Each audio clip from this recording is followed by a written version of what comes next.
Oh, Kim, you're on Maple Street right now, aren't you? I can clearly see you. You look like a tiny little bug from way up here. You're barely a speck down there, just a little moving dot. Are you always this inconspicuous, or is it just the distance?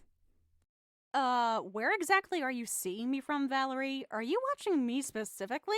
That's a bit unnerving, actually. I was just heading out to run some errands. A tiny little bug. Is that supposed to be a friendly greeting, or just a statement of fact from your superior view? You're still wearing that utterly plain outfit, aren't you, Kim? It's so dreary, so utterly uninspired.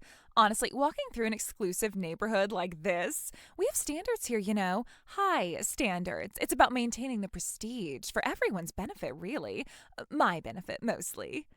I'm sorry, Valerie, but this is just my preferred fashion style. I like what I like. It's comfortable for me. It suits my personal taste. I don't see why my clothing choices affect anyone else. I'm dressed in a way that makes me feel good. Is that truly so objectionable to you? I find your judgment rather intense, to be honest. A bit much. Who in their right mind enjoys such sleepwear fashion? Seriously, it's baffling. And gray clothes? Really, Kim, unless you're a retired senior citizen, it's just not done. It's so uninspired, so dull, so lifeless. It's certainly not what one expects from someone aspiring to anything noteworthy. You don't have to be a senior citizen to wear gray clothes, Valerie. Plenty of people wear gray. It's a classic color. Very versatile, actually. It can be quite elegant. That's a strange belief system, and quite narrow minded, don't you think? Fashion is subjective, Valerie. It's about personal expression. No, you don't. I certainly don't. I own absolutely nothing in a muted or dull tone. Not a single item. My wardrobe is a celebration of life. Why would anyone willingly choose to fade into the background? It's simply beyond my comprehension. It's a testament to a lack of spirit, perhaps? Well, you certainly do always wear neon colors. I've definitely noticed that, Valerie. Every time I see you, it's like a burst of highlighter yellow, or electric pink, or that incredibly intense red. There's a balance, I think, and while I appreciate a bold statement, sometimes it feels less like fashion and more like an attempt to simply overwhelm the senses. Well, I suppose my fashion choices are simply beyond the understanding of someone as insignificant as you, someone who's clearly not accustomed to the pinnacle of sophisticated living. It's not merely about clothing, it's an expression of status. It takes a certain level of confidence, a certain power to truly carry off my style, something a weakling like you could never truly achieve, I'm afraid. I see you now. You're directly across the street from me. Wow, do you really own so many bright red dresses? That's quite a collection, if they're all as vibrant as the one you're wearing. You mentioned your aura before, but I think it's mostly the sheer intensity of the color radiating off you. It's quite the sight, I'll give you that. It's certainly not subtle, it's unforgettable. Oh, can you really tell even from this distance? How marvelous! My aura truly must be extraordinarily potent, then. It's simply too strong to contain. So, yes, if you can sense my overwhelming presence from across the street, even when I'm just standing here, it merely confirms what I already know. My influence is immense. My very essence radiates power. It truly does.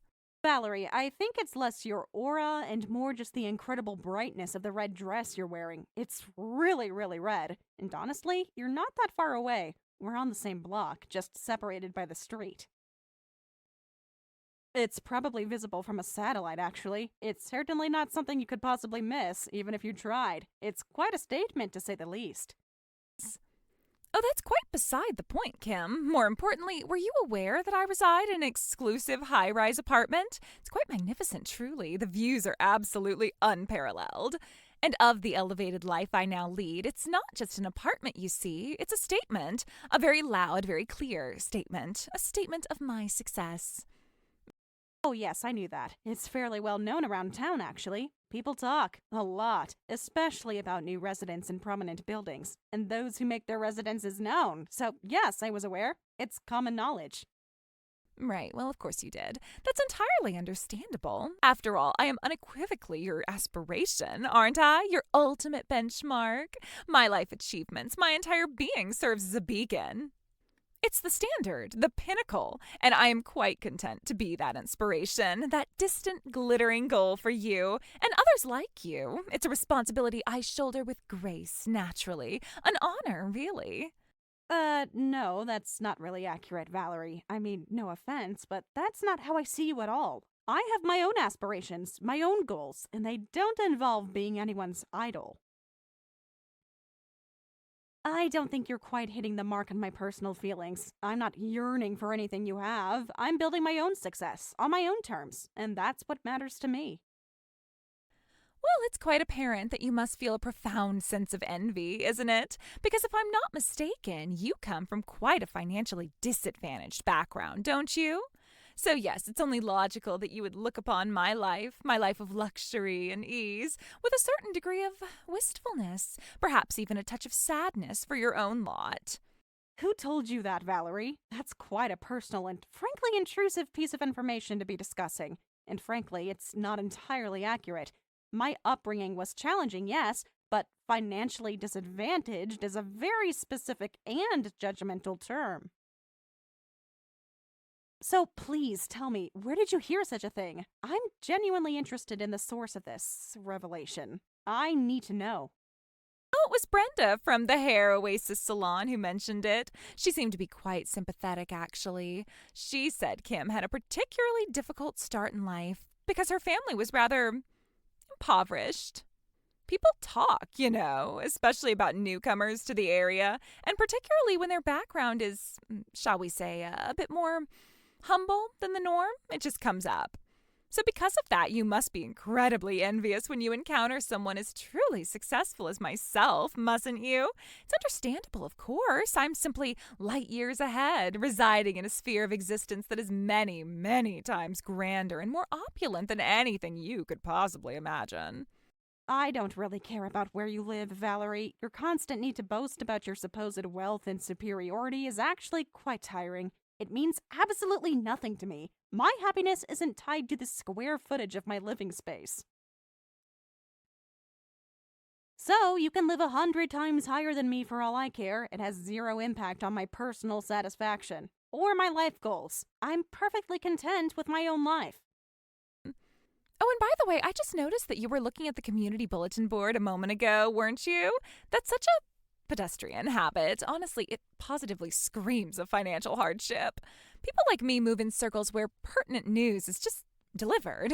No need to scrutinize outdated notices tacked to a board. It's simply not how we operate. It's beneath us. That's an absurd generalization, Valerie, and frankly, a dangerous one. Successful people don't look at community bulletin boards? That's a ridiculous prejudice. Are you suggesting that wealthy people are just magically fed all the information they need without any effort? That sounds like a fantasy, not reality. Information simply flows effortlessly to those of us who occupy a higher echelon of society. We don't seek it out, it gravitates toward us. It's all due to diligent, sustained effort on my part, a concept, I imagine, that might be somewhat foreign to you, perhaps entirely foreign. Are you implying that my current situation is due to a lack of effort on my part? That's a rather bold accusation, considering you know very little about my life. Life is far more complex than that, and success isn't always just about who tried harder. What makes you think you have the right to judge my dedication or my journey? You know nothing about it. Well, it's quite simple, isn't it? The very fact that I am able to exit as this shining example of prosperity and achievement, the epitome of the successful individual, is solely because I have consistently and diligently applied myself. I have invested countless hours, made innumerable sacrifices, and pushed myself beyond limits you couldn't even fathom. And those who find themselves in less fortunate circumstances? Life, you see, is perfectly equitable in its design. We all get what we deserve. Oh, is that so? Well, I suppose you're right. I truly am sorry. Sorry for my lack of effort. I guess I just haven't been working hard enough to earn your approval, or to achieve whatever arbitrary level of success you deem worthy. I should have realized it was all just a matter of insufficient effort on my part. Thank you for clarifying that for me. I'm truly enlightened, and just a little bit appalled. Don't apologize to me, Kim. Your apologies are entirely misplaced. Direct that remorse, that acknowledgement of your own perceived shortcomings, not to me, but to the very essence of your own soul. The sheer ecstasy of residing in an apartment that someone less fortunate will never be able to afford, never in a million lifetimes. It feels absolutely amazing, the absolute pinnacle of victory. I'm a winner, Kim, a true winner. From my elevated vantage point here on my high rise, I can look down upon the commoners. That's quite something, Valerie. Truly, quite a declaration. You certainly have a way with words, and a very high opinion of yourself. It's unique. Is that all you can muster, Kim? I expect more, much more. I've worked tirelessly, relentlessly to attain this magnificent existence, this opulent reality, every single aspect of this life. This wasn't handed to me, it was earned, meticulously constructed, brick by glorious brick, by my own hand. Tell me how truly remarkable and exceptional I am for achieving what so many only fantasize about. Your simple acknowledgement feels utterly inadequate. Yes, you're absolutely right. I truly do think it's quite remarkable. It's incredibly impressive. Your dedication and hard work are undeniable. All right, that's enough of this for now. I have to go to work, so I'll be signing off. Goodbye, Valerie. Oh, I'll simply have Mr. Finch drive me then. There's absolutely no need for me to exert myself by walking outside. Why would I when I have every convenience at my fingertips? But before Mr. Finch takes me home, I do need to make a brief stop. I absolutely must visit that new pet boutique that just opened nearby. I hear they have the most exquisite breed. Oh, okay. Good luck with that. Enjoy your visit to the pet boutique. Sounds interesting.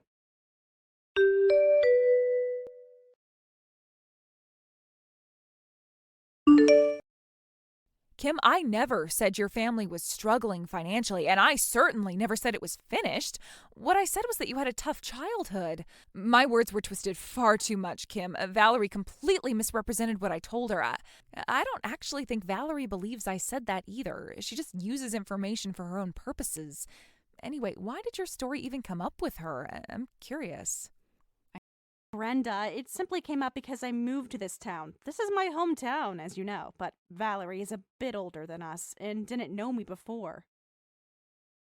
So she sees me as new, a new target, apparently. She was just trying to establish some sort of dominance, I guess, by bringing up my past. I see. That woman, Valerie, she just loves to show off. She constantly needs to assert her supposed superiority. She thinks, oh, another person I can show off to, another person I can try to put in their place. She truly believes it's a game of status. Life is a constant competition for her. That's pretty messed up, Brenda, to view people that way, as just opportunities to show off to or put in their place. It sounds exhausting for her. She is messed up, Kim. You know that. We all know that here at the salon. It's an open secret. But she's a regular customer, unfortunately. It's a pain having to manage her mood sometimes and listen to her endless bragging. We just have to nod and smile. It's part of the job, I suppose. A rather unpleasant part. Oh, she's a regular? I wouldn't have guessed. Given her insistence on only going to city salons, she made a big deal about that. How she only goes to exclusive places far away. Yes, she is. And let me tell you something else. We hand out coupons for the next visit, right? For returning customers, Valerie always brings hers every single time without fail. She makes sure to get her discount despite all her talk of having unlimited money and time. She's obsessed with that coupon. Yeah, She's supposed to be so successful, isn't she? And she uses coupons? That's almost comical. I guess it just reinforces what I already suspected. No matter how much she tries to show off, you can probably just laugh it off, right? Because you know Valerie is lying. You know the truth about her humble beginnings with coupons. I guess so. It's pretty absurd, isn't it? She truly is ridiculous. I just keep thinking about what's going to happen when she finds out that High Rise, the one she claims to live in, she's going to be so shocked. You know, Brenda, speaking of cuts, can I book a cut for tonight too? I'm due for one, and after this conversation, I feel like I need a fresh start. Of course, Kim, I'll be waiting for you. We can talk more then. And I promise no more Valerie gossip tonight. Just good hair and good company. See you soon.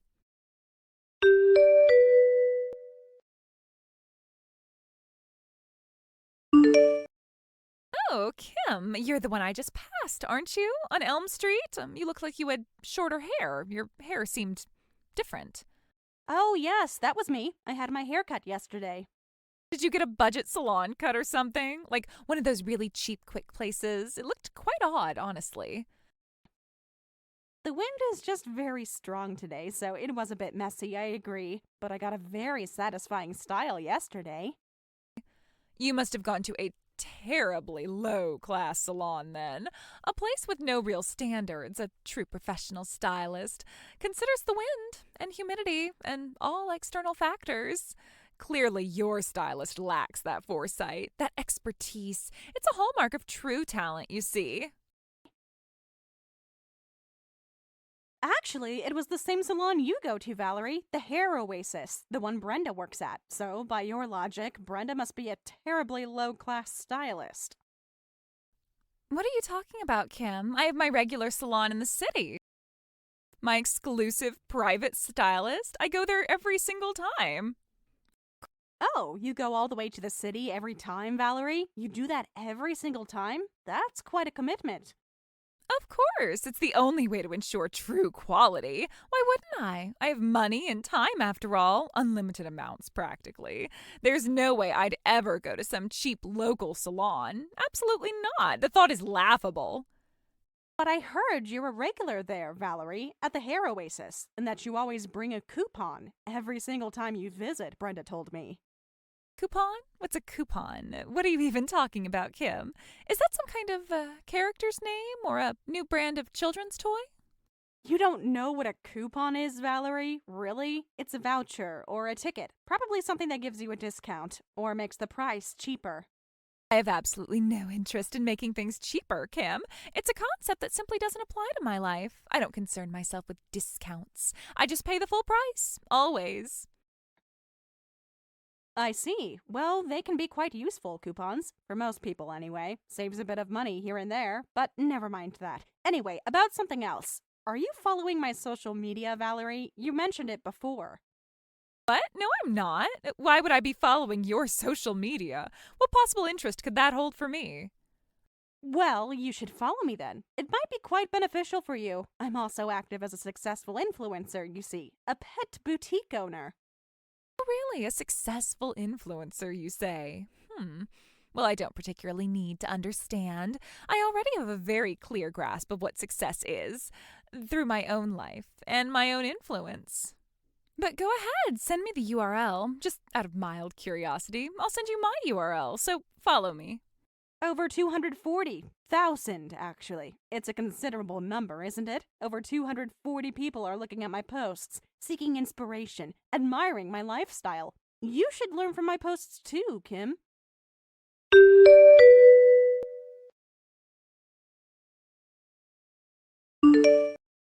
Valerie, a moment about this Maltese photo you just posted. The one with the dog and the elaborate enclosure. What's with that picture? Oh, that's my pet, Kim, my beloved Maltese. Isn't she utterly adorable? I post her photos every single day for all my followers to admire. She's a pure breed, of course, very exclusive. Well, I suppose a breed like this is far beyond your reach, isn't it? Too expensive. Your pet? Really? But she looks like she's in a display case or some kind of elaborate public showcase, not a typical home setting.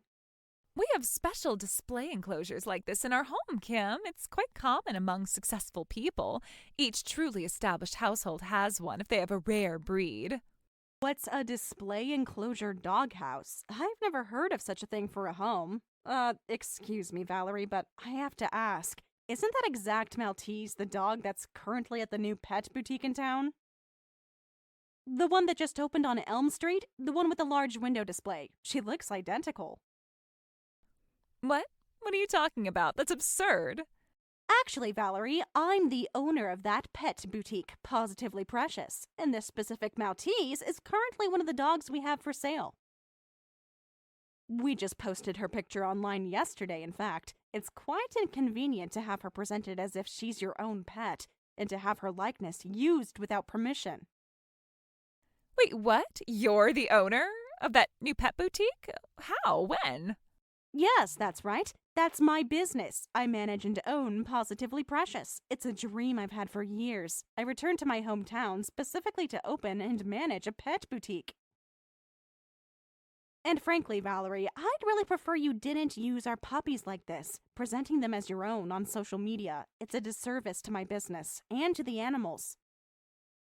What are you talking about, Kim? I have no idea what you're implying. This Maltese is clearly my pet, beyond a shadow of a doubt. Can I see her then, Valerie? Your Maltese. It would be a miracle to have such an identical Maltese. The markings, the expression, the exact shade of white. It's uncanny. No, I don't want that. Absolutely not. My Maltese bites poor people. She's very discerning and aggressive towards commoners. It's just in her nature. What kind of training is that, Valerie? A dog that bites poor people? That's an outrageous claim, and frankly, quite disturbing. Anyway, that Maltese is my dog, Valerie. My business's dog. Don't act so arrogant just because you run a pet store, and try to take credit for animals you don't own. I'm not acting arrogant, Valerie. I'm stating a fact and trying to protect my business. Oh, it looks like there's a comment on that social media post of yours, by the way. What is this, Kim? Who is this? It appears to be someone living in the same town. They're pointing out how similar the dog is to the one at my store, the one on display at Positively Precious. What is this account? Your pet boutique's account? It has hundreds of thousands of followers, Kim. How is that possible? That's a lot. Yes, it does, Valerie. My pet boutique's account is quite popular. People love to see photos and videos of cute animals. It's a source of joy and comfort for many. Animal content tends to go viral. What do you mean? I wasn't pretending anything. It's just a similar Maltese by chance. It's easy to prove, isn't it, Valerie? If it's just a coincidence, simply upload a photo of that Maltese with you at your home. A clear, undeniable home photo. A selfie with your supposed pet. Then everyone will believe you, and the rumors will die down. It's a simple solution. Why don't you do that? I don't owe you, a commoner, that kind of proof. My private life is my own. I don't need to justify myself to anyone. Speaking of proof, Valerie, you haven't uploaded any photos from your high-rise, have you? Not a single one, despite all the bragging you did about it. Why no pictures of your luxurious life there? It's quite odd. Don't you want to show off your grand residence? My personal living space is sacred. I don't share it with just anyone. Successful people are constantly in the public eye, Kim. But you bragged about it so much yourself, Valerie. Constantly. You initiated the conversation about it. You called yourself a winner for living there. I don't recall bragging. Not at all. Perhaps it just sounded like bragging to you because you are so far beneath me, so far below my level. You're not actually living in a high-rise at all, are you? Are you, Valerie? What? What in the world are you talking about, Kim? That makes no sense. I don't even understand what you're implying. What? You're flustered, aren't you, Valerie? Your messages are becoming quite jumbled. Your language is a mess. Meaningless, incomprehensible. That's not like your usual precise, albeit boastful, way of speaking. Why would I be flustered, Kim, by such an utterly ridiculous statement, such an idiotic accusation? It's beneath my notice. It's a waste of my precious time. Well, if it's so illogical, Valerie, then tell me, which high-rise do you live in, specifically? Give me the name. Which one? There's only one high-rise in this town, Kim. Everyone knows that. The one on Maple Street. And you're still living there now, Valerie? Right this moment? You haven't moved recently? Just confirming. Well, of course I am. Why wouldn't I be? I have no plans to move whatsoever. How are your relationships with the other residents there, Valerie? Are you close with your neighbors? Oh, our relationships are excellent, of course, beyond reproach. Everyone is so wonderful. Most of them are successful like me, so we share similar values. That's odd, Valerie. Very odd. Because that high-rise, the one on Maple Street, it should be completely empty right now, as in nobody living there at all. What? What are you implying, Kim? Are you suggesting I'm having conversations with ghosts or imaginary friends? Do you think I'm losing my mind? Nobody is living there, Valerie. What you're saying is not possible, is it? What are you saying? Stop making things up. Don't lie to me. What? What are you talking about, Kim? What nonsense is this? A demolition? That's impossible. Yes, Valerie, that's right. The high-rise is scheduled for demolition. There are no residents there. They've all moved out. It's going to be torn down. No, that can't be right. That is simply not true. How could I not know? This is completely out of the blue. I live there. Everyone in town knows that Valerie always pretends to go back to the high-rise, but then she actually goes back to the apartment building right behind it, the small, older one. But there were people moving in and out. I saw them right up until very recently. Yes, Valerie. There were still residents until very recently. The last few tenants moved out just a few weeks ago. The building was completely vacated to prepare for the demolition. Then why? Why wasn't I told? Why didn't anyone tell me? Why did they keep this from me? This is a betrayal. No one could tell you, Valerie. How do you tell someone who boasts about their high rise every single day, hey, that's a lie, you don't actually live there? It's not easy. It's awkward. It's not a lie. It's just a misunderstanding. Some kind of terrible oversight because I absolutely, unequivocally live in that high rise. Are you trying to say the apartment building behind the high rise is part of the high rise, Valerie? No, that is not what I'm saying. Of course not. A high rise is a high rise. I actually live in the high rise. This photo, Valerie. What is this? That's the inside of the high rise, Kim. A picture I took in the hallway. That's my proof that I live there. It's certainly the hallway of that high rise, yes. I recognize it. But who is that person next to you in the picture, Valerie? That's an acquaintance of mine. It doesn't matter who it is, Kim. It's just someone who came to visit me at my apartment. But that's Mrs. Harding, isn't it, Valerie? I'm almost certain, and I believe she was the one who actually lived in that high rise. What? How do you know her, Kim? Why would you even know her name? This is getting ridiculous. Because I'm the owner of that high rise, Valerie. I have been for years, and yes, I certainly know Mrs. Harding. We were neighbors for years when I also lived in the high rise. Wait a minute, I can't process this. What is going on?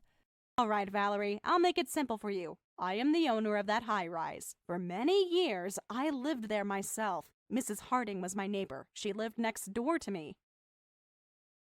That was a while ago. Right now, the building is empty, waiting for the demolition work to begin. It's completely vacant. Is that true? Are you telling the truth, Kim? This is all real? Yes, Valerie, it's all true. So you've been lying this entire time. And everyone knew. Everyone around you knew. You knew? You just let me keep talking? You let me make a fool of myself? That is incredibly cruel of you. You are so malicious. Well, yes, it was easier than dealing with your constant boasting and delusions, to be honest. And yes, I admit, I was also somewhat curious to see when you would finally realize the truth. You are absolutely despicable. You are so incredibly malicious. And you think I'm bad? You are even worse. And I think that using lies to build your self-image and then looking down on others based on those lies is also quite despicable, Valerie. In fact, it's far worse. It's a deep-seated malice. So, while you may see me as cruel, I see you as dishonest and harmful. Shut up, be quiet. I'm not coating myself in lies. What are you talking about? As for the high-rise situation, that was just a simple misunderstanding on my part. Misunderstanding? So, you just genuinely thought you lived in a high-rise that was empty and scheduled for demolition? That you had tea parties with ghosts? That's your explanation? Yes, that's exactly what it is. Things like that happen, don't they, in life? People make mistakes. They get confused. It's perfectly normal. No, Valerie, things like that do not happen. Not to normal functioning adults. You don't just mistakenly believe you live in a multi-million-dollar high-rise when you live in a humble apartment behind it, and that the high-rise is occupied when it's empty. That's not a misunderstanding, that's a delusion. I'm not a liar, and I don't build my life on falsehoods. That's what people who lack confidence do. I haven't lied about anything. I don't need to lie. I don't need to construct an elaborate fantasy. I live my truth. I don't coat myself in lies. That's something you do, Valerie. That's how you operate. Everyone knows your secret now. How you choose to move next is up to you. But just please stop on insisting on these obvious lies. More than anything else, it is just so cringeworthy and sad to see someone act like this.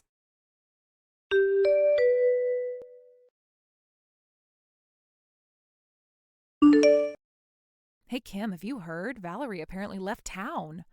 I was wondering when she was finally going to drop this whole charade of hers, but I guess I just didn't see it going down like it did. Yes, I heard. It makes sense, doesn't it? After all that shame, there was really no coming back from that. I know, right? Oh, and get this. Apparently she was already divorced. No kids either. What? She didn't have a family, no husband, no children, and she was still trying to act like a boss mom? That's intense. It just reinforces how much of her life was a performance, a complete fabrication. Right? So it really was all just a big lie, every single bit of it? Yes, Brenda. Her only genuine asset was the blindingly intense red of her clothes. That was the one undeniable truth about her. It's almost like the punchline of some kind of twisted story, isn't it? The truly remarkable thing about her was just a cheap, garish dress. Yeah, it really is. It's a bit sad, actually. I bet she'll just go to another town and start building another set of lies for herself. She probably doesn't know how to live any other way. It's the only life she's ever known, I guess. You're probably right. She's probably already crafting a new persona, a new false narrative. It's a cycle for people like her. It almost makes me feel sorry for her. Almost. But then I remember how she treated everyone. Yeah, me too. I was thinking about it earlier and felt a little sympathy, but then, nah. Anyway, I need a haircut to clear my head, to forget about all this. Oh, then you should definitely come to my salon, Kim. I'd love to have you. Oh, and don't forget to bring your coupon. You know the one, the Hair Oasis coupon. You wouldn't want to miss out on that discount, would you?